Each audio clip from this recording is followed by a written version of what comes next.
ዛሬ እንግዲህ የምንነጋገረው ስለ አሴት ይሆናል ማለት ነው። በራሱ መኖር የሚችል እግዚአብሔር ጥገኛ አይደለም። ራሱን በራሱ ያስገኘ ከፍጥረት ዓለም በሰማይም በምድርም ማንም የለም። እያንዳንዱ አስገኚ ሌላ አስገኚ አለው።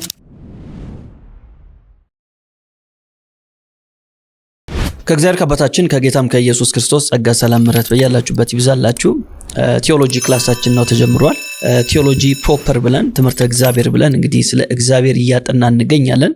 ዛሬም ደግሞ እንደ ጌታ ፈቃድ በዚህ በቲዮሎጂ ፕሮፐር የሚነሳ አንድ በጣም ወሳኝ ሐሳብ አለ።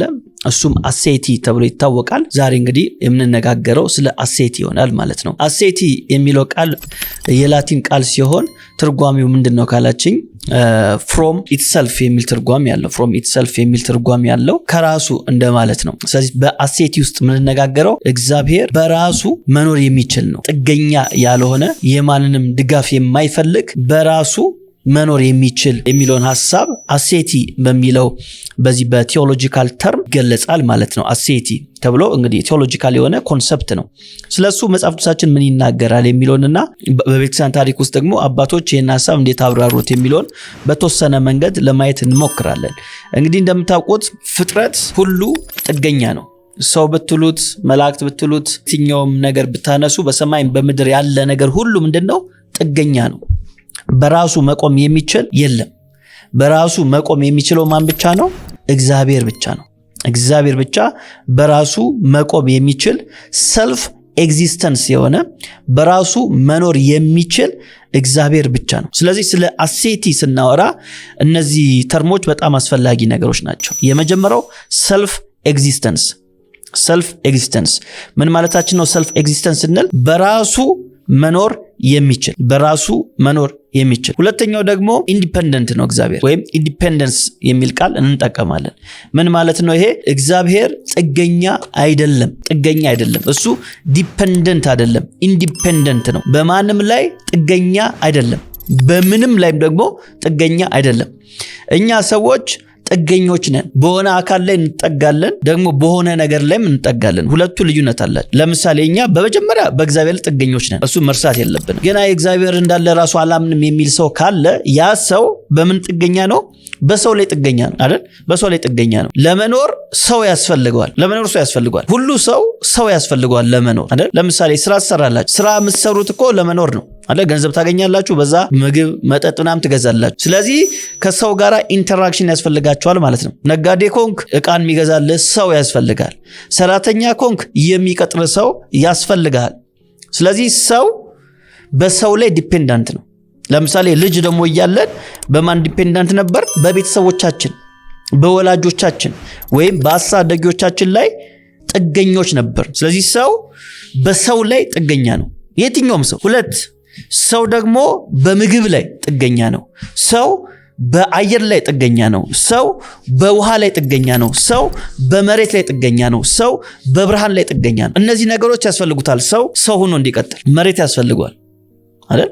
መሬት ያስፈልገዋል። ምክንያቱም ያለ መሬት መንቀሳቀስ አንችልም። ምግብ ያስፈልገናል፣ ያለ ምግብ መኖር አንችልም። ውሃ ያስፈልገናል፣ ያለ ውሃ መንቀሳቀስ አንችልም። ኢቭን ብርሃን፣ የፀሐይ ብርሃን ያስፈልገናል፣ ያለዛ መንቀሳቀስ አንችልም። እንቅልፍ ያስፈልገናል። ሰው ሳይተኛ መቆየት አይችልም። እስቲ ሞክሩት፣ 3 ቀን 4 ቀን አችሁም ታብዳላችሁ። አያችሁ፣ በዚህ ነገር ላይ ሰው ደግሞ ምንድነው? ጥገኛ ነው። ስለዚህ ሰው በሁለት ነገር ላይ ጥገኛ ነው። አንደኛ በሰው ላይ በማንነት ላይ ጥገኛ ነው። ሁለተኛ በምንነት ወይም ደግሞ በሚያስፈልጉ ነገሮች ላይ ሰው ጥገኛ ነው። ቀደም በዘረዘርኳቸው ነገር ላይ ማለት ነው። እግዚአብሔር ጋር ስንመጣ ግን እግዚአብሔር በማንም ላይ በምንም ላይ ጥገኛ አይደለም። እግዚአብሔር ሰው አያስፈልገውም። ሰው አያስፈልገውም። ምንም ነገር እግዚአብሔር አያስፈልገውም። ለምሳሌ አንድ የመጽሐፍ ቅዱስ ክፍል ላንብብላችሁ። በዚህ በመዝሙረ ዳዊት ላይ መዝሙር 90 ከቁጥር 1 ጀምሮ እንደዚህ ይላል። አቤቱ አንተ ለትውልድ ሁሉ መጠጊያ ሆነህልን በማለት ይናገራል። መጠጊያ። ስለዚህ እግዚአብሔር መጠጊያችን ነው እንጂ እኛ የሱ መጠጊያዎች አይደለን። ከዚህ በኋላ ምን ይላል? ቁጥር 2 ላይ ተራሮች ሳይወለዱ ምድርም ዓለምም ሳይሰሩ ከዘላለም እስከ ዘላለም ድረስ አንተ ነህ ይለዋል። ስለዚህ ተራሮች ሳይወለዱ ምድርም ዓለምም ሳይሰሩ ጠቅላላ ነገር ሳይሰሩ ከዘላለም እስከ ዘላለም አንተ ነህ። ስለዚህ እግዚአብሔር በምንም ነገር ላይ ጥገኛ አይደለም። ተራሮች ሳይኖሩ ተራራ ጥገኛ ነው በምን ላይ? በመሬት ላይ። ያለ መሬት ተራራን አይታሰብም። እያንዳንዱ ነገር ጥገኛ ነው።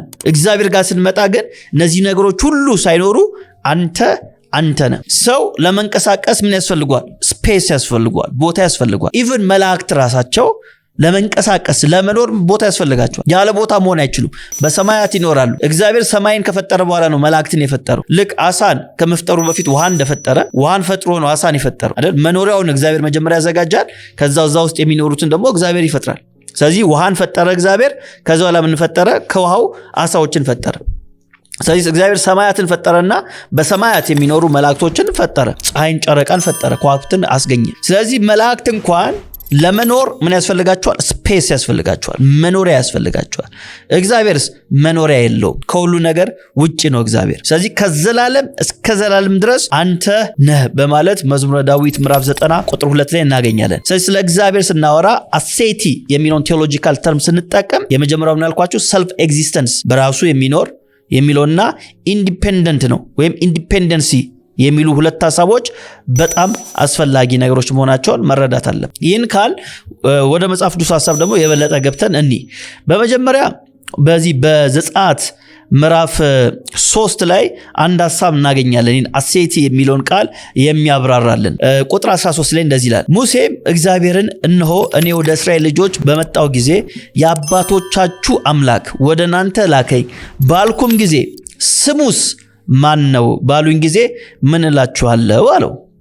ሙሴ ጠየቀው እግዚአብሔር ሙሴን ያለና የሚኖር እኔ ነኝ አለው። ያለና የሚኖር እኔ ነኝ አለው። እንዲህ ለእስራኤል ልጆች ያለና የሚኖር ወደ እናንተ ላከኝ ትላለህ አለው። ስለዚህ እግዚአብሔር ራሱን የገለጠው ምን ብሎ ነው? ያለና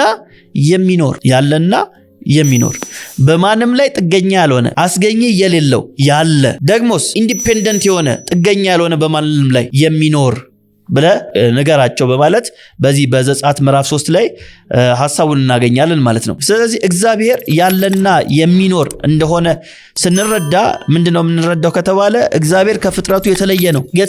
እነ ሙሴ እስራኤላውያን በሱ ላይ ምንድናቸው? ጥገኞች ናቸው። እግዚአብሔር ግን ያለ ነው። እሱ እንዲኖር ምንም አላስፈልገውም። ያለ ነው። ደግሞስ እንዲኖርም ምንም ነገር አያስፈልገውም። ያለና የሚኖር ነው። ሁለተኛ ከዚህ ሐሳብ ጋር በተገናኘ የሐዋርያ ሥራ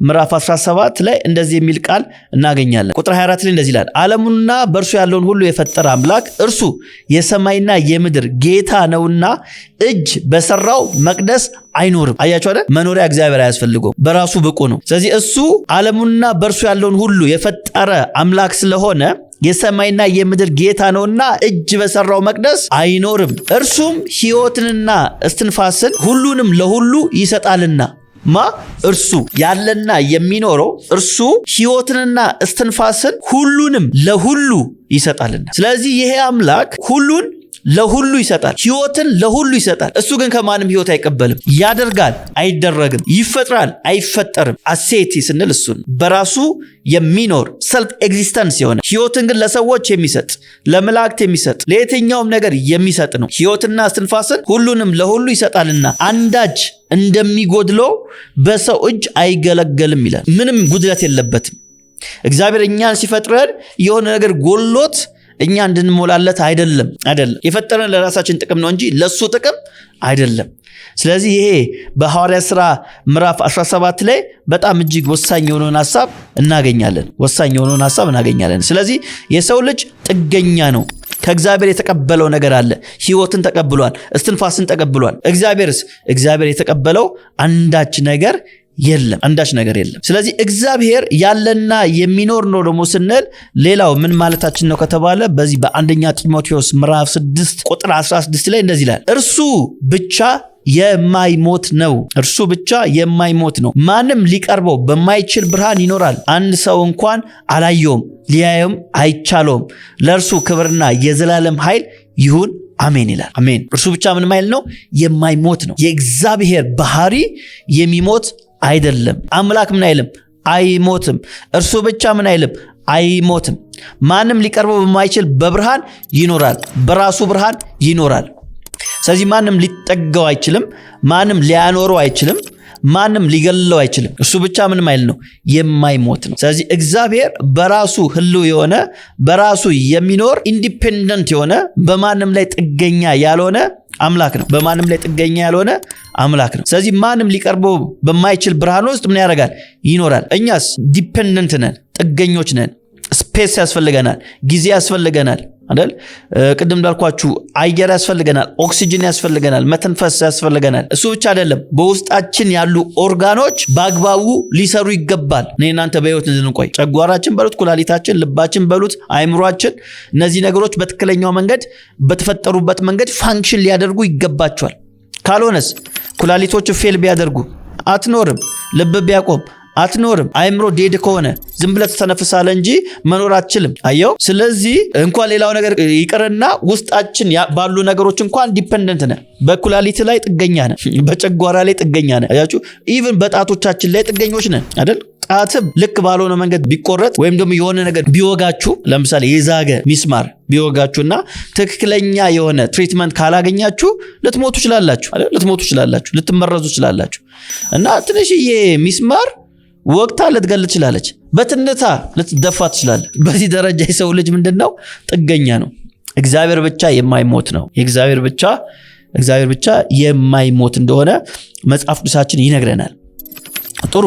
እነዚህን ፖይንቶች እንግዲህ ከባይብል ካየን አንድ የመጨረሻ ሐሳብ ልጨምርላችሁና ወደ አባቶች ልምጣ። በዚህ በዮሐንስ ራእይ ምዕራፍ 1 ቁጥር 8 ላይ እንደዚህ የሚል ቃል እናገኛለን። ጌታ የተናገረው ያለውና የነበረው የሚመጣውም ሁሉን የሚገዛ ጌታ አምላክ አልፋና ኦሜጋ እኔ ነኝ ይላል። አልፋ ምንድነው ከተባለ፣ አልፋ እንግዲህ በግሪክ ፊደላት ውስጥ የመጀመሪያው ፊደል ነው። ኦሜጋ ምንድነው ከተባለ በግሪክ ፊደላት ውስጥ የመጨረሻው ቁጥር ነው ወይም ፊደል ነው። ስለዚህ እግዚአብሔር ወይም ኢየሱስ ክርስቶስ አልፋና ኦሜጋ ነኝ ሲል ያስጀመረኝ የለም የሚያስፈጽመኝ የለም እያለ ነው። ከኔ በፊት የሚቀድም የለም። አልፋ ነኝ ሲል ከኔ በፊት ማንም የለም፣ እኔን ያስገኘ የለም፣ ከኔ በፊት እኔን የሚቀድም የለም እያለ ነው። ፊተኛ ነኝ እያለ ነው። ስለዚህ ኢየሱስን የሚቀድም የለም፣ ከኢየሱስ በፊት ያለ የለም፣ በባህሪ የሚቀድመው የለም። አምላክን የሚቀድመው ምንም ነገር የለም። ስለዚህ እኔ ምንድነኝ አለ? አልፋ ነኝ አለ፣ የመጀመሪያ ነኝ አለ፣ ፊተኛ ነኝ በማለት ሲናገር እናያለን። አሁን በተለይና ሐሳብ በተመለከተ ቶማስ አኩዊናስ ስለ እግዚአብሔር አንድ ያስቀመጠው ነገር አለ። በተለይም ኮዝ ኤንድ ኢፌክት የሚባል ሐሳብ አለ። ኮዝ ኤንድ ኢፌክት ወይም ደግሞ ምክንያት፣ መንስኤና ውጤት ልንለው እንችላለን። መንስኤና ውጤት። አሁን በዚህ ሐሳብ ላይ እነዚህን ፖይንቶች ተመልከቱልኝ። የመጀመሪያው ፍጥረት አስገኛለሁ አይደል? ፍጥረት አስገኛለሁ። ራሱን በራሱ ያስገኘ ከፍጥረት ወገን ማንም የለም። ለምሳሌ እኔ ራሴን አላስገኘው፣ እናንተም ራሳችሁን አላስገኛችሁ። ራሱን በራሱ ያስገኘ ከፍጥረት ዓለም በሰማይም በምድርም ማንም የለም። 3 እያንዳንዱ አስገኚ ሌላ አስገኚ አለው አይደል? እኔን ያስገኘኝ አለ። ለምሳሌ ቤተሰቦቼ ወልደውኛል። እኔ ወደዚህ ምድር እንድመጣ የሁለት አካላት ትብብር አስፈልጓል። አያችሁ፣ የሁለት አካላት ትብብር አስፈልጓል እኔ ወደዚህ ዓለም እንድመጣ። እነሱም ደግሞ ቤተሰቦቻቸው አሉ። ስለዚህ ሁላችንም ምን አለን? አስገኚ አለን። አስገኚ የሌለው ማንም የለም። እያንዳንዱ አስገኚ ምን አለው? አስገኚ አለው። 4ኛ አስገኚ የሌለው አስገኚ ፈጣሪ ብቻ ነው። ዘ አንኮስት ኮዝ፣ ምክንያት የሌለው ምክንያት፣ መንስኤ የሌለው መንስኤ እግዚአብሔር ብቻ ነው። ሁላችንም ፍጥረታት ምክንያት አለን፣ የተገኘንበት ጅማሮ አለን፣ አስገኚ አለን። አስገኚ የሌለው አስገኚ ፈጣሪ ብቻ ነው። ዘ አንኮስት ኮዝ ይለዋል። ምክንያት የሌለው ምክንያት ወይም መንስኤ የሌለው መንስኤ እግዚአብሔር ብቻ ነው። ለምሳሌ ስዕል ያለ ሰዓሊ ሊኖር አይችልም። ህንፃ ያለ ገንቢ አይኖርም። ህግ ያለ ህግ አውጭና ያለ ህግ ሰጪ ሊገኝ አይችልም። ያለ ፈጣሪ ደግሞ ፍጥረት ሊገኝ ይችላል ወይ ከተባለ ሊገኝ አይችልም። ታዲያ ሰማይና ምድርስ ዝም ብሎ ይገኛል ወይ? ዝም ብሎ አይገኝም። አስገኛለሁ። ስለዚህ እግዚአብሔር ብቻ አስገኝ የሌለው አስገኝ ነው። ምክንያት የሌለው ምክንያት ነው። መንስኤ የሌለው መንስኤ ነው። ሁሉን ነገር ያስገኘ እርሱ ግን ያልተገኘ ነው።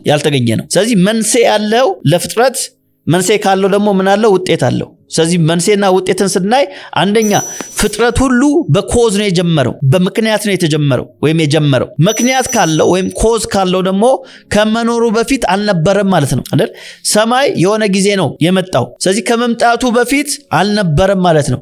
እኔ የሆነ ጊዜ ነው የመጣሁት፣ ከመምጣቴ በፊት አልነበርኩም። የዛሬ 100 ዓመት አልነበርኩም። የዛሬ 50 ዓመትም አልነበርኩም። የዛሬ 40 ዓመትም አልነበርኩም። እናንተም ከተወሰነ ዓመት በፊት አልነበራችሁ። በእርግጠኝነት ከ100 ዓመት በፊት የነበረ የለም። አሁን እዚህ ውስጥ የኔን ከሚያዩ ሰዎች መካከል ከ100 ዓመት በፊት የትም አልነበራችሁ። ስለዚህ ኮዝ ካለው ከመኖር በፊት አልነበረም ማለት ነው። ስለዚህ ካለ የሆነ ነገር ካለ የጀመረበት ጊዜ አለ ማለት ነው አይደል? የጀመረበት ጊዜ አለ ማለት ነው። ካልነበረ ያልነበረበት ጊዜ ወይም ሁኔታ አለ ማለት ነው። ስለዚህ እኔ ከ100 ዓመት በፊት አልነበርኩም። ስለዚህ ራሱን የቀደመ ማንነት የለም። አያችሁ? ራሱን የቀደመ ማንነት የለም። nothing exists prior to itself። ራሱን የቀደመ ማንነት የለም። እኔ ራሴን አልቀደምኩም። ሲወለድ ነው ወደዚህ ምድር የመጣሁት ወይም ደግሞ ስጸነስ እኔነቴ ተገኘ። ከመጸነሴ በፊት ግን አልነበርኩም። ስለዚህ ራሴን ልቀድመው አልችልም። ራሱን የቀደመ ምን የለም? ማንነት የለም። ራሱን የቀደመ ማንነት የለም። ለተፈጠሩ ነገሮች ሁሉ መንስኤና ውጤት አላቸው። cause and effect አላቸው። ወደ እግዚአብሔር ስንመጣ ወደ ፈጣሪ ስንመጣ ግን God is the uncaused cause። ምክንያት የሌለው ምክንያት እሱ ብቻ ነው። ለዛ ነው በዮሐንስ ወንጌል ምዕራፍ 8 ቁጥር 58 ላይ ጌታ ሲናገር ኢየሱስም እውነት እላችኋለሁ አብርሃም ሳይወለድ እኔ ያለው አላቸው። ይህን ሲናገር እንዴ አንተ 50 ዓመት ያልሞላህ አሉት። ልክ ናቸው እኮ ሲያዩት ገና 50 ዓመት አልሞላውም። በስጋ ሲወለድ ገና 30 ዓመቱ ነው። ስለዚህ 30 ዓመቱ ገና ስለሆነ ራሱን የቀደመ ማንነት ስለሌለ ጠየቁት። እንዴት 50 ዓመት ሳይሞላ እንዴት አብርሃም ታየዋለህ አሉት። ትክክለኛ ጥያቄ ነው። ግን ያልገባቸው ነገር ኢየሱስ የጀመረው ከማርያም ሲወለድ አይደለም። እሱ ከበፊትም ነበር። አልፋ ነው። በባህሪው አምላክ ነው። ስለዚህ በባህሪው አምላክ ነውና አልፋ ነው። ቅድም ራዕየ ዮሐንስ 1 ምዕራፍ 1 ቁጥር 8 ላይ እንዳየ ነው። ስለዚህ ኢየሱስ እኔ አብርሃም ሳይወለድ አለ ነበርኩ አላለም። አለሁ ነው ያላቸው። አይ አም ነው ያላቸው። አለሁ። ይሄ አምላክ ራሱን የሚገልጥበት መጠሪያ ነው። በዚህ የተነሳ ግራ ገባቸው ማለት ነው። ለምን ሲታይ ፊዚካሊ ገና 30 ዓመቱ ነው። 50 ዓመት የሞላው አይደለም። ራሱን የቀደመ ደግሞ ማንነት የለም። ኢየሱስ ጋር ስንመጣ ግን ፍጹም አምላክ ነው። ፍጹም አምላክ ስለሆነ አብርሃም ሳይወለድ እኔ አለሁ አላቸው ማለት ነው። እኔ አለሁ አላቸው ማለት ነው። ስለዚህ አሴቲ ስንል ስለ እግዚአብሔር ስናወራ በራሱ ህልው የሆነ አስገኘ የሌለው ምክንያት የሌለው ምክንያት መንስኤ የሌለው መንስኤ ነው እያልን ነው። እዚህ ጋር ፒክቸሩ ላይ እንደምታዩት ለምሳሌ ዶሮ እና እንቁላል ስናየው የትኛው ነው መጀመሪያ የቀደመው? ዶሮ ነው ወይስ እንቁላል ቢባል የተለያየ መላምት ይሰጣል። እንደ መጽሐፍ ቅዱስ ግን ስናይ ኦሪት ዘፍጥረት ምዕራፍ 1 ላይ እንደምናነበው የቀደመው ማን ነው? ዶሮ ነው የቀደመው። ዶሮን ነው እግዚአብሔር መጀመሪያ የፈጠረው። ለምሳሌ ዘፍጥረት ምዕራፍ 1 ቁጥር 21 ላይ እንደምታዩት እግዚአብሔርም ታላላቅ አንባሪዎችን ውሃይቱንም እንደወገኑ ያስገኘቻቸውንም ተንቀሳቃሾች ሕያዋን ፍጥረት ሁሉ ተመልከቱ እንደ ወገኑ የሚበሩትንም ወፎች ሁሉ ፈጠረ። እግዚአብሔርም ያ መልካም እንደሆነ አየ። እግዚአብሔርም እንዲህ ብሎ ባረካቸው፣ ብዙ ተባዙ፣ የባህርን ውሃ ሙሏት፣ ወፎችም በምድር ላይ ይብዙ ይላል። ስለዚህ በምድር ላይ የሚንቀሳቀሱ ወፎች አሉ የማይበሩ፣ ደግሞ በሰማይ የሚንቀሳቀሱ ደግሞ ወፎች አሉ የሚበሩ። ስለዚህ በምድር ላይ የሚንቀሳቀሱ የማይበሩ ወፎች የተባሉት እነማን ናቸው? ዶሮ ናቸው እና እነሱን የመሳሰሉ። ስለዚህ ወደ መጽሐፍ ቅዱስ ስንመጣ ትክክለኛ መልስ እናገኛለን። ዶሮ አለ። ግን ኮዝና ኢፌክቱን ስናይ ዶሮ አለች። ዶሮ ደግሞ ምን ታስገኛለች? እንቁላል ታስገኛለች። ከዛ እንቁላሏ ምን ትሆናለች? ዶሮ ትሆናለች አይደል? ከዛ እንቁላል ዶሮ እንቁላል ዶሮ እንቁላል እያለ ነው የሚሄደው። ስለዚህ አሁን እግዚአብሔርን ከዚህ ነገር ካወጣ ነው ይሄ ኢንፋይናይት ይሆናል፣ የማያልቅ ነው የሚሆነው። ማን እንዳስጀመረው አይታወቅም። ሪሳይክል ዝም ብሎ ያደርጋል ማለት ነው። ግን ወደኛ ስትመጡ መጽሐፍ ቅዱስ እንደሚነግረን ጋድ አለ፣ አምላክ አለ። ስለዚህ አምላክ ስላለ እሱ ብቻ ምን የለው ምክንያት የለውም። ግን እሱ ምንድነው? ምክንያት ነው። ስለዚህ ምክንያት ነውና ዶሮን አስገኝቷል። ከዛስ በዶሮዋ ውስጥ እንቁላል እየጣለች ያ ሪሳይክል እንዴት አድርጎታል ማለት ነው።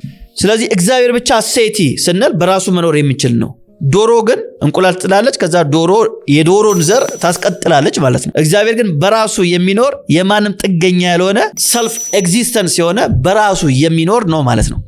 ስለዚህ አሴቲ ስንል በዶክትሪን ኦፍ ጋድ ውስጥ እነዚህን ሐሳቦችን ይይዛል ማለት ነው። ሁለቱ ነገሮች እንዳትረሱ። አሴቲ ስንል ሰልፍ ኤግዚስተንስ በራሱ ህልው የሆነ በራሱ የሚኖር፣ ከዛ ደግሞ ኢንዲፔንደንት ነው። እግዚአብሔር በማንም ላይ ጥገኛ አይደለም ማለት ነው። እንግዲህ ሰዓታችን አልቋል። ደውላችን ተደውሏል። የዛሬውን ቴዎሎጂ ክላሳችንን በዚህ ላይ እንፈጽማለን። ሳምንት ደግሞ በሌላ ርዕሰ ጉዳይ ላይ እስከምንገናኝ የአብ ፍቅር፣ የወልድ ቸርነት፣ የመንፈስ ቅዱስ ህብረት ከሁላችን ጋር ይሁን።